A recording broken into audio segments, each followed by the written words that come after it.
নতুন পার্লারের জিনিসগুলো চলে এসেছে। আজকে করব আনবক্সিং। আসসালামু আলাইকুম ভিউয়ার্স, সবাই কেমন আছেন? আপনাদের দোয়ায় কিন্তু আমি অনেক ভালো আছি। আজ সকালে কিন্তু নওগাঁতে অনেক ঠান্ডা ছিল, এতটা ঠান্ডা যে কি বলবো।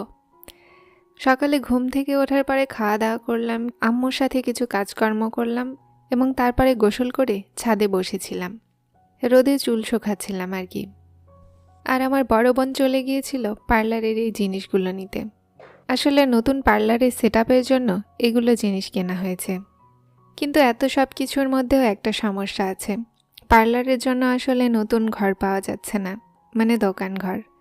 আর দোকান ঘর পেতে এখন অনেক বেগ পেতে হচ্ছে, কারণ এটা জানুয়ারি মাস আর সমস্ত দোকানই প্রায় ভরপুর। কোনো দোকানই সেরকম খালি নেই যেখানে পার্লার করা যাবে, আর যে সে জায়গায় তো পার্লার দিলে চলবে না।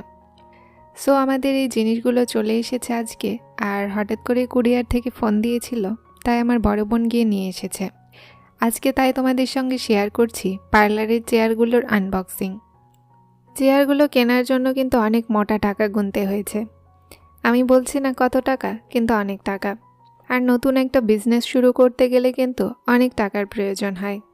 ফার্স্টলি আমরা ছোট একটা আয়না কিনেছি, আর তারপরে এই দুইটা চেয়ার কেনা হলো।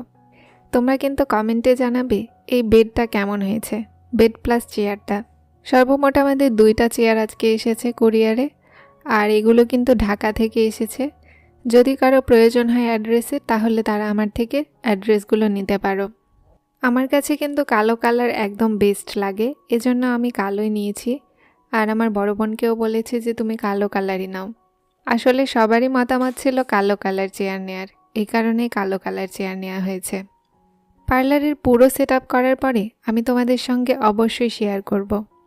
আমার ভিডিওটি যাদের ভালো লাগলো তারা লাইক, শেয়ার, সাবস্ক্রাইব করে আমার সাথে থাকুন।